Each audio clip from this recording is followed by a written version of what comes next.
그러니까 우리는 고등학교 때 그냥 보이지 않는 손 그러면서 시장이 중요하고 시장 맘대로 해라라고 얘기를 했는데 그게 아니라 아담 스미스가 시장에 대한 이야기를 한 이유는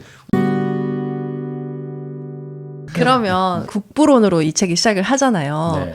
그 국부론을 한 10분으로 한번 우리가 요약해서 얘기를 해볼까요? 쉽지 않다. 이런 맥락에서 야, 이제 국부론 완전 요약해드림. 네, 이런 네. 식으로 얘기를 한번 해드려도 되게 좋을 것 같아요. 왜냐하면 애덤 스미스는 보이지 않는 손, 뭐 이런 식으로 그냥 키워드로밖에 생각이 그쵸. 떠오르지 않거든요. 근데 저는 나중엔 여쭤보고 싶은 게 어떻게 이 사람은 이렇게 통찰력이 있었을까를 너무 여쭙고 싶더라고요.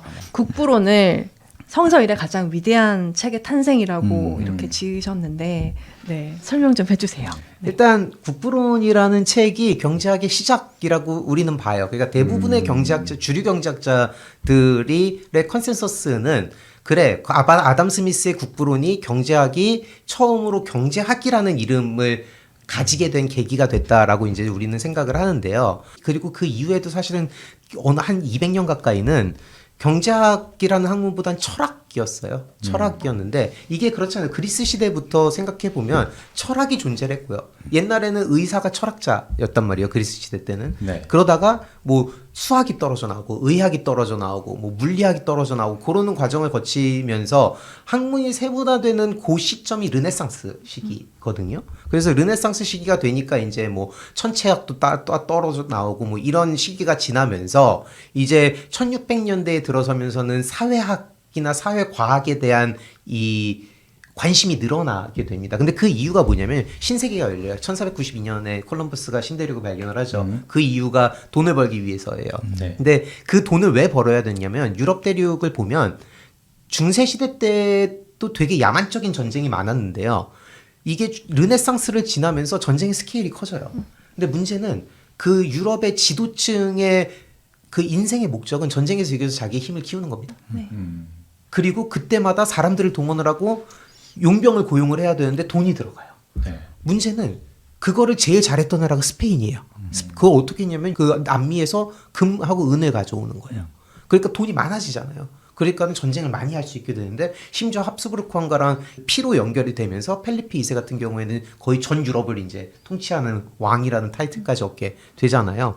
그러는 과정에서 영국도 그렇고 프랑스도 그렇고 고민이 많아지는 게 전통의 강자들인데 이들이 원래는 우리가 어떻게 합스부르크 왕가에 대항을 할 거냐에 대한 모든 고민이 1500년대에 일어났습니다. 그리고 파비아 전투에서 프랑스 왕은 합스부르크 왕가의 포로가 되기까지 해요. 그래서 이제 굴욕을 당하면서 헨리 8세도 그랬고 모두가 이제 어떻게 하면 돈을 더 많이 만들어서 군대를 더 많이 고용을 해서 전쟁에서 이길 수 있을까라고 하는데 거의 매일 전쟁을 하니까요.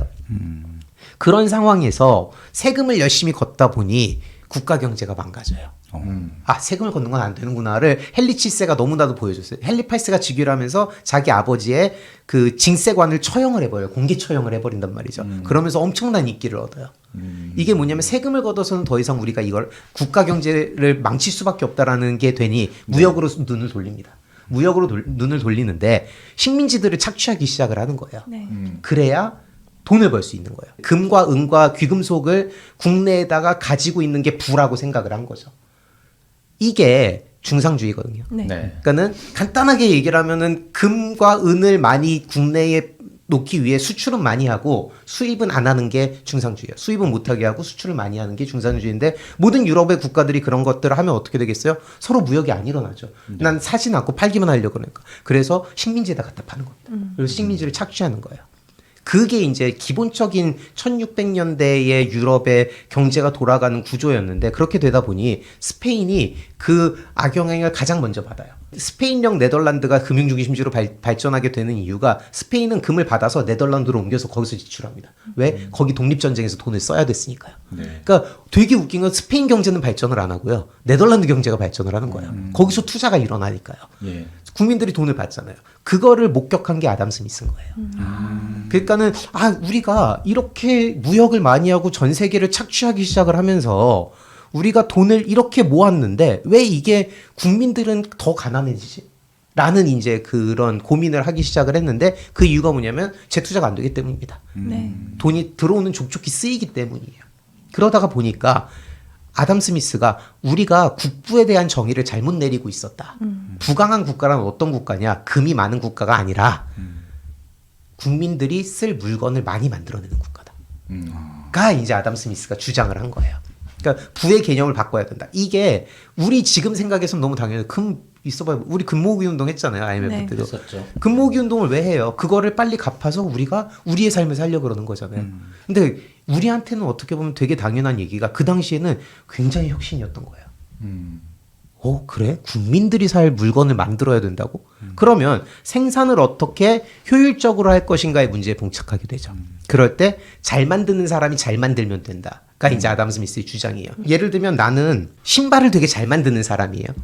저 사람은 말을 되게 잘 키우고 저 사람은 소를 되게 잘 키워요. 근데 셋 다 서로 난 말도 키우고 소도 키우고 신발도 만들어요. 셋 다. 그러면은 자기가 제일 잘하는 거는 조금만 해서 3분의 1밖에 못하고 자기가 못하는 거라니까 셋이 전체 생산량을 합치면 비효율적이죠. 그렇죠. 각각 우리는 그걸 전문화라고 불러요. 네. 자기가 제일 잘할 수 있는 거를 해서 생산량을 극대화시킨 다음에 그럼 어떻게 돼요? 서로 교환하면 되는 겁니다. 그러다가 보니까 아담 스미스가 가장 중요하게 생각을 했던 게 전문화예요. 우리가 분업을 통해서 그 경제적인 생산량을 극대화시키는 게 첫째. 그 이유는 그럼 교환입니다. 그렇기 때문에 돈이 필요하다는 거예요. 돈의 역할은 물건을 잘 교환할 수 있게 만들어야 되는 거예요. 그러면 교환을 위해서 제일 중요한 건 가격이 됩니다.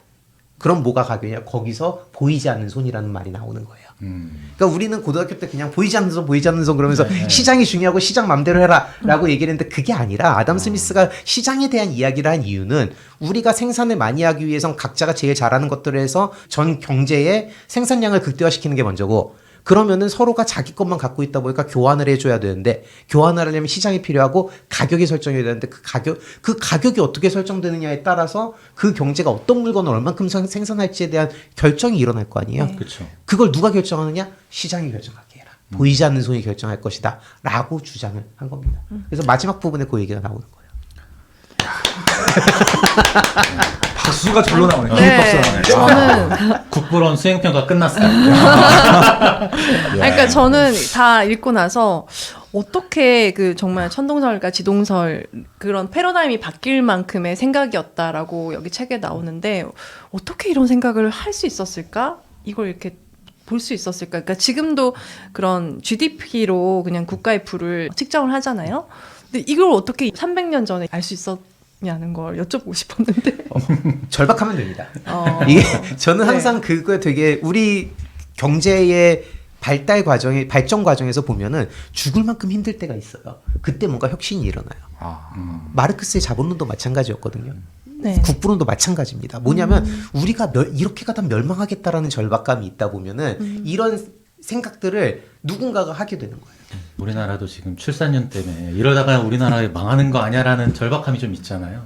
누군가가 또 해결하기 위해서 고심하고 있겠네요. 이렇게 또 안심하게 되는.